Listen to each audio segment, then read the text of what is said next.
Nicolas Poincaré, le portrait de Jean-Pierre Pernaut, bien sûr, le présentateur du Trésor de TF1. Il a annoncé hier qu'il quitterait son journal à Noël prochain. Et il restera sans doute comme le dernier de la génération des présentateurs de JT qui étaient véritablement des stars. Les PPDA, Claire Chazal, les JPP, donc Jean-Pierre Pernaut, qui faisaient régulièrement la une de Paris Match ou de Voici. Certains pour leurs amours agités, ou d'autres comme lui, plus souvent paparazzi, en train de faire ses courses dans un supermarché du Lavandou pendant les vacances. Jean-Pierre Pernaut, c'était Monsieur Tout le Monde dans la vie comme à l'antenne. Monsieur Tout le Monde, sauf si on regarde ses chiffres, parce que là, il devient un phénomène.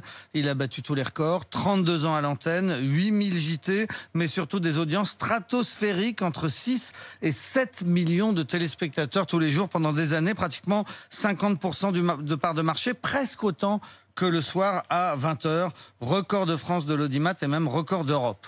Dans ce fauteuil du Trésor, il a remplacé un homme qui était tout son contraire, Yves Mourouzi, qui était une star, branché, fêtard, très parisien, mais dont les audiences étaient en baisse. Lorsque les Bouygues avaient racheté TF1 au milieu des années 80, ils avaient donc écarté Mourouzi, le flamboyant provocateur, pour le remplacer par un provincial, un Picard d'Amiens, un semi-inconnu de 38 ans. C'est pas moi qui le qualifie comme ça, c'est lui-même dans son autobiographie qui disait qu'il était un provincial semi-inconnu de 38 ans.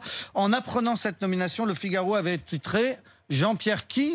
Point d'interrogation. Ah oui, c'est dire. Voilà. Et comme Mourouzi, donc Jean-Pierre qui avait décidé de se passer du prompteur pour être plus naturel. Mais pour le reste, il avait tout changé. Son journal commence toujours par la météo, quoi qu'il arrive. Et puis il parle de la France, ce qu'il appelle la vraie vie, des vrais gens. Il n'est pas institutionnel. Il ne s'intéresse pas au compte-rendu du Conseil des ministres. Mais il aime parler du prix de l'essence, des gâchis des administrations, des grévistes qui prennent les usagers en otage, des villages, des commerces qui ferment. Et sur tous ces sujets, il apprécie beaucoup les micro-trottoirs qui donnent la parole aux Français, en évitant, si possible, les femmes voilées. Ce n'est pas la France qu'il aime montrer. On le moque pour ses reportages sur les fabricants de sabots, mais il a aussi prouvé qu'il savait faire des éditions spéciales sur tous les grands événements. Il était sur la chute du mur de Berlin, le 11 septembre, l'élection d'Obama ou bien les attentats à Paris. Ceux qui travaillent avec lui le décrivent comme pépère, parfois un peu colérique, souvent assez réac, mais aussi